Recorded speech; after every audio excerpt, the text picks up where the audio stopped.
네, 안녕하세요. 오늘은 12월 3일이 되겠습니다. 12월 3일도 뭐 여러 가지 이제 기념일이 많이 이제 겹치는 날이긴 합니다. 그런데 오늘은 좀 독특하게, 어, 이 문자 메시지에 대해서 이야기를 좀 해볼까 합니다. 음, 사실 뭐 80년대, 아니 90년대도 마찬가지고, 대체적으로 뭐 2000년대 들어서 이제 이러한 그 서비스가 활발하게 됐는데, 그 이전에는 뭐 전화를 갖고서 뭐 어떤 정보를 전달한다든가 상대방의 의사를 확인한다든가 그런 그 통신 방법을 썼는데, 이게 그 디지털화된 그런 전화기가 나오면서부터 이 문자를 보낼 수가 있게 됐어요.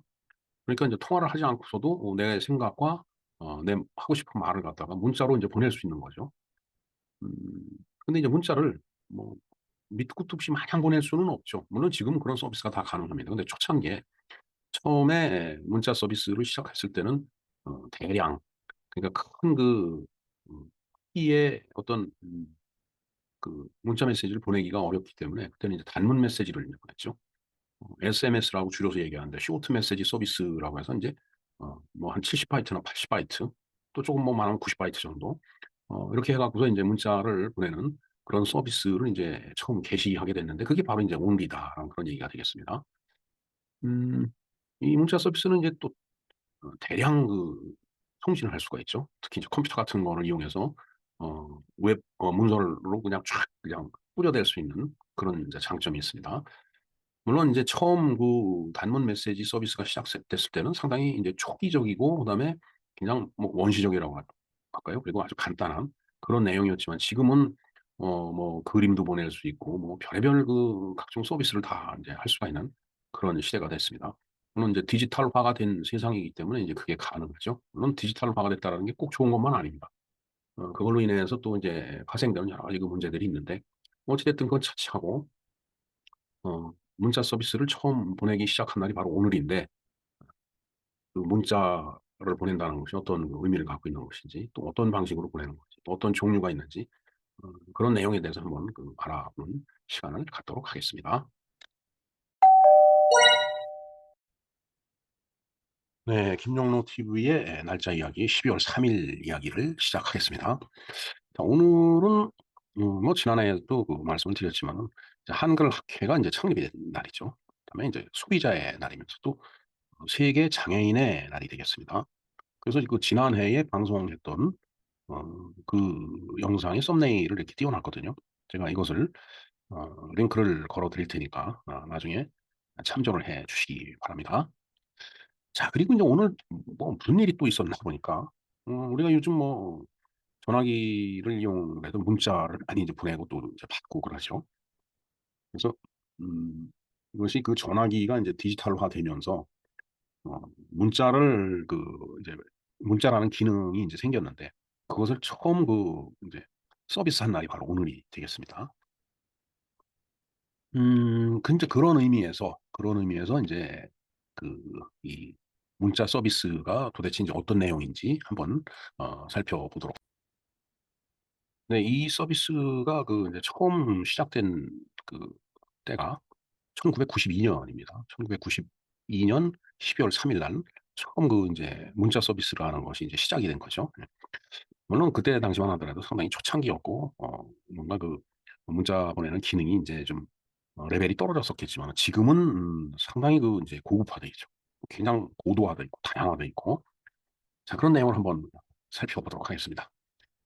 자, 문자 서비스라는 게 휴대전화 부가 서비스로 짧은 문장을 상대방에게 보낼 수 있는 기능이 바로 어 문자 서비스, 즉 메시지 서비스다라는 얘기죠.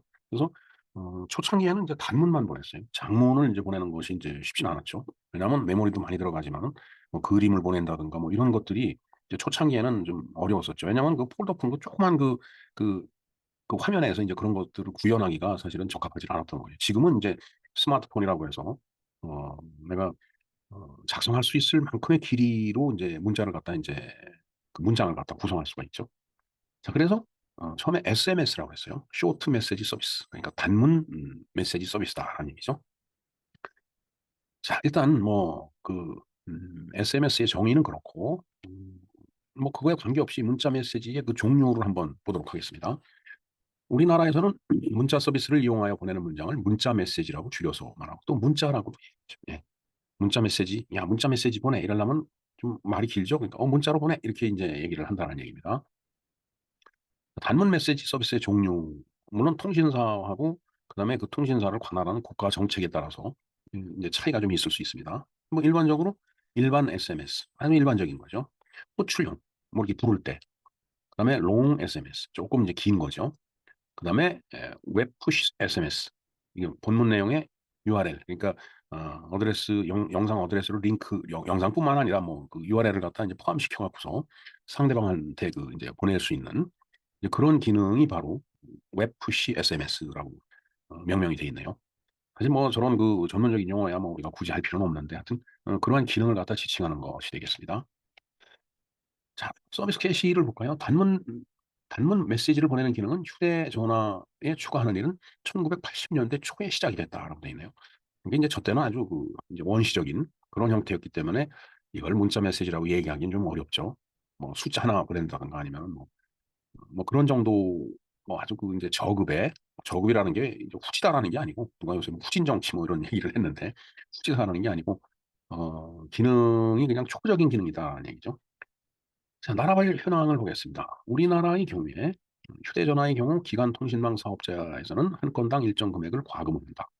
그렇죠. 문자 메시지 보내는데 공짜로 보내는 건 아닙니다. 분명히 이제 돈이 들어갑니다. 특히 이제 컴퓨터에서 보낼 때 문자 하나당 뭐 얼마? 예를 들어 100개를 보내면 조금 깎아주고 1000개를 보내면 조금 더 깎아주고 뭐 이제 이런 식으로 돼 있죠.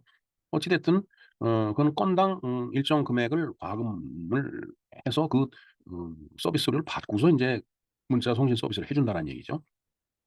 자, KT는 2011년 1월부터, SK텔레콤은 2013년 8월부터, LG U 플러스는 2013년 10월부터 최대 140바이트까지 20원이 과금되도록 요금을 조정을 했다.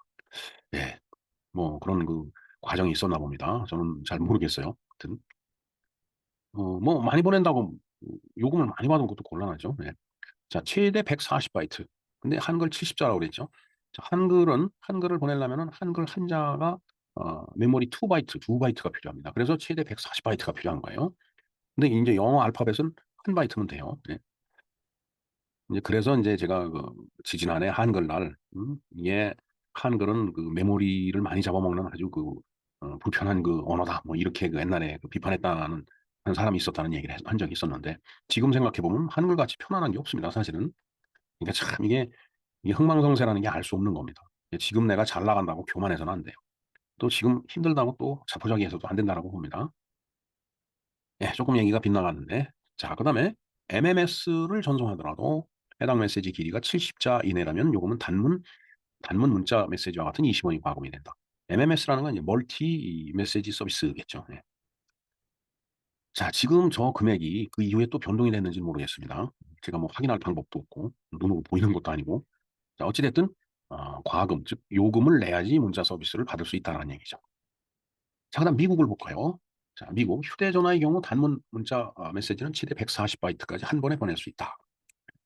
우리가 70자 140바이트라고 했듯이 그 통상 140바이트가 이제 단문이죠. 80자까지 보내면 160바이트까지 이제 가능할 겁니다. 자, 우리와는 달리 기본적으로 메시지 송신자뿐만 아니라 수신자에게도 요금이 부과된다. 메시지 무제한 요금제일 때는 요금이 부과되지 않는다고 돼 있는데 제가 그 언젠가 이제 미국을 갔어요. 이제 그 미국에 있는 이제 후배를 만나서 뭐 이런저런 얘기를 하다가 이제 이 문자 얘기가 나왔습니다.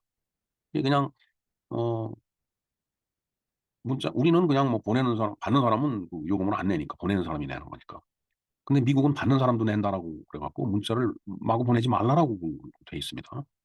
정말 저런 그 요금 체계를 갖고 있다라면 우리도 막 보낼 수는 없겠죠. 상대방이 원치 않는데. 네, 원치 않는 그 문자 메시지가 상당히 많이 들어오죠. 예를 들어서는 광고 메시지라든가. 자, 일본어를 볼까요? 휴대전화의 경우 우리와 미국과는 달리 단문 문자 메시지는 인터넷에서 메일을 보내는 것과 비슷하다. 같은 통신사끼리는 번호만 알아도 보낼 수 있지만 다른 통신사끼리는 번호가 아닌 메일 주소로 메시지를 보내야 한다. 네, 조금 그 이해가 되지 않고 답답한 면이 없지 않아 있습니다. 메시지 용량에는 제한이 없지만 수신자가 문자 메일을 확인할 때 요금이 부과가 된다. 그러니까 음, 그, 그 상대방 전화기로 문자가 가는 게 아니고 메일로 간다는 얘기네요. 그래서 그 메일을 확인할 때만 이제 요금이 부과된다라는 걸로 봐서 그렇습니다. 글쎄요, 일본이 뭐 기술이 없어서 그러는 건 아닐 텐데, 저런 그 방식을 유독 택하는 것도 뭐 특별한 그 나름대로의 이유와 논리가 있을 거라고 보여집니다. 뭐 최근에 보면은 뭐 일본이 이 IT 산업이 뒤떨어졌다라고 굉장히 뭐 비웃듯이 비판하고 그러는 거 보는데, IT 산업이 빠르다라고 그게 정의는 아니거든요. 좀 생각을 해야 될 부분입니다, 사실은. 자, 웹사이트 서비스 볼까요? 아까 이제 컴퓨터로 보낸다라고 얘기를 했는데, 휴대전화 없이도 컴퓨터를 통해 무료 혹은 유료로 문자 메시지를 보낼 수 있는 기능을 제공한다. 기술적으로 단문 문자 메시지는 MO와 MT로 구분한다라고 되어 있네요. MO는 쇼트 메시지로서 모바일 오리지네이티드, MT도 뭐 쇼트 메시지인데 모바일 터미네이티드의 약자라고 되어 있는데, 그 의미를 볼까요? 모바일은 휴대전화 단말기를 뜻하는 것으로, 그렇죠. 우리가 모바일 폰이라고 얘기하듯이.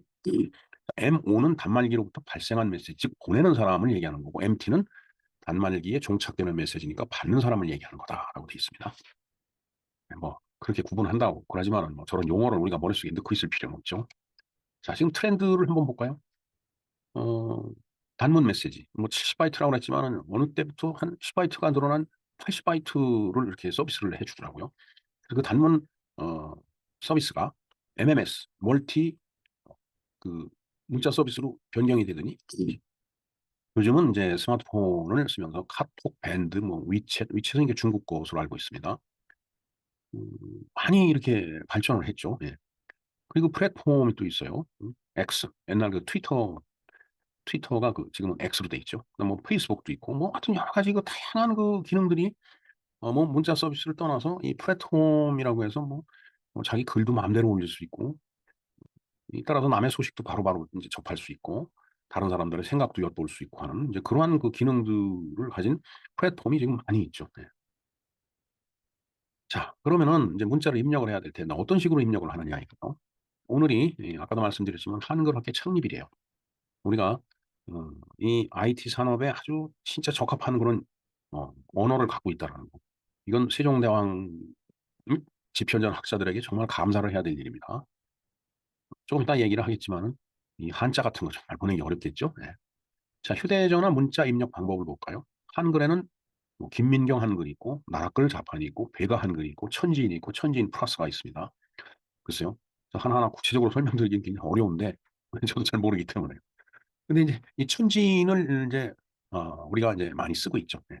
그래서 정말 어 우리는 이게 어 모음 자음 합쳐 갖고 24글자이기 때문에 그 자판이 많이 필요하지도 않고 그 안에 다 표현이 되기 때문에 어 어떠한 문자든 다 만들어서 보낼 수가 있어요.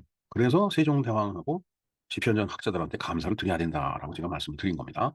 하여튼 우리는 문자 메시지를 입력하는 방법에 있어서 컴퓨터도 마찬가지입니다. 아주 정말 기가 막히게 효율적이고 정말 뛰어난 우수한 그러한 문자를 우리가 갖고 있다는 말씀을 드립니다. 자, 영어가 이제 스페인어나 유럽어 이런 것들도 다 지원하죠. 왜냐하면 약간 뭐 변형된 글자들이 있죠. 뭐 음라우트를 붙인다든가 아니면 뭐 이게 꼬리가 달렸다든가 아니면은 뭐 위에 뭐 뾰족한 걸 붙인다든가 뭐 이런 것들이 있는데 어찌됐든 영어가 기본이 되기 때문에 그런 것들은 바로바로 지원이 다 돼요. 그래서 이제 보면은 일반 12 키패드가 있고 ABC 입력 모드, 워드 입력 모드, 큐어리 키패드, W10 키보드 뭐 이렇게 여러 가지 그 형식의 문자 입력 방식이 이제 있다라고 합니다. 자, 일본어는 이제 50음계라고 하죠. 아이우에오, 거기게고 해갖고서 보면 그 50음도가 있습니다. 그러니까 이게 50음도를 다 수용하기는 난감하죠. 네. 이제 그래서 이제 한 번 이제 눌렀을 때는 아이우에오고 두 번 눌렀을 때는 가기국계고고 이제 이렇게 이제 만들어 놓은 거예요. 그러니까 아이우에오, 가기국계고, 사시스세소, 가치스데도, 그다음에 나니누네노, 라리루레로, 마미무메모, 야이유 야이유에 요 아니 오래돼서 야이유예요. 그다음에 라리루레로 네, 이렇게 돼 있습니다. 그러니까 1부터 9까지면서 5개씩이니까 5, 9, 45에다가 또 조금 독특한 그 이제 문자들이 있죠. 중문하고 야, 오, 응 이런 것들이 있어요. 그리고 특수기호가 이제 있겠죠. 자, 그리고 여기까지는 뭐 웬만하면은 일본말도 가능하죠. 근데 일본말은 어, 그 그러니까 음독한 이게 혼독을 그 히라가나 가타카나로 이렇게 쫙 풀어서 써놓으면 이게 읽기 힘들어요. 아마 그 일본 사람들도 힘들 겁니다. 차라리 한자로 써놓는 게 편할 거예요. 어, 우리 같은 사람은 이제 한자로 써놓으면 바로 그 의미가 들어오는데 그거를 히라가나로 쫙 풀어 써놓으면은 아유 알 수가 없는 거예요. 그러니까 어, 뭐 예를 들어 국가 우리는 국가라고 보면 이제 바로 이제 이해가 되죠. 근데 그걸 나라 국자에다 집 같으니까 나라 집 이런 식으로 쓴다는 얘기예요. 그럼 거 한참 들여다보고 판단해야 될 거 아니에요. 일본 말은 이제 그렇게 돼 있기 때문에 그거는 이제 한자로 표현을 해야 되는데 이 한자를 입력하려니까 한자가 한두 가지가 아니잖아요. 우리는 뭐 글자 하나를 딱 쳐놓고서 한자를 누르면은 그 글자에 해당되는 그 한자가 다 뜨잖아요. 물론 일본어도 그런 식으로는 만들어 놨을 겁니다. 그런데 어, 어떤 그 단어 아니 문자 하나에 대해서 그, 그 한자가 우리나라 같이 그렇게 우리 글같이 한자가 나오는 게 아니고 예를 들어서 아 치면 아에 관련된 한자 아 발음을 갖고 있는 한자들이 다 뜨는 거겠죠. 네. 제가 직접 보진 않아서 모르겠는데 아마 그런 식으로 돼 있을 겁니다. 중국어도 마찬가지. 중국어도 한자를 입력하려면은 그 발음을 이제 놓고서 로마자죠. 그러니까 영어의 발음 기호 같이 그 A, B, C, D 뭐 이런 것들을 갖다 쳐놓으면은 그 발음을 가진 한자들이 쫙 뜨면은 그 한자를 갖다 이제 입력을 하는 방식이죠. 그러니까 얼마나 입력하는데 그 불편하고 시간이 걸리겠어요. 우리가 상당히 빠르게 그 입력을 할 수 있고 또 오류가 잘 안 나죠. 어찌됐든 일본어도 우리도 한자를 쓰지만 우리는 한자 입력하는 방법이 그냥 간단해요. 일본어의 한자 입력하고 중국어의 한자 입력하고는 우리하고는 조금 다르다고 제가 판단하고 있습니다. 자, 그렇게 봤을 때 한글이 제일 그 독특하고 효율적이고 아주 우수한 언어라고 볼 수밖에 없습니다. 그 다음에 영어죠. 그 다음에 일본어, 그 다음에 중국어 이렇게 되겠죠.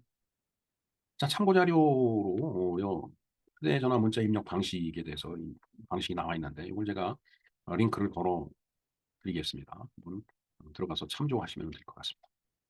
자, 근데 이제 문제점이 있죠.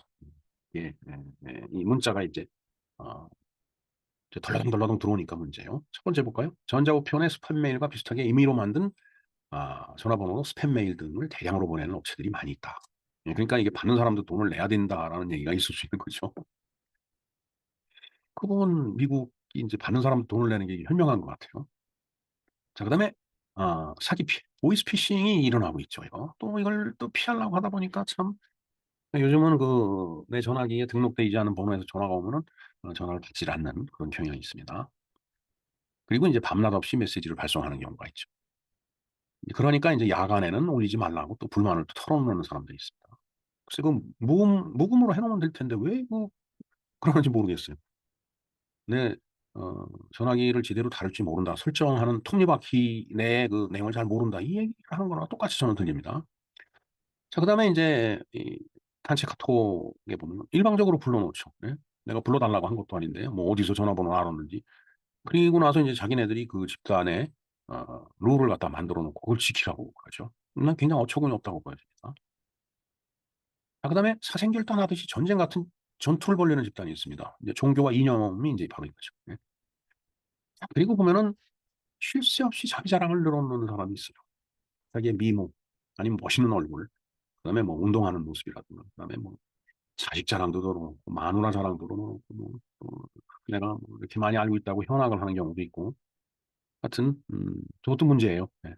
그다음에 이제 원하지 않는 문자에 대해서 미확인할 권리가 이제 없어졌다라는 얘기죠.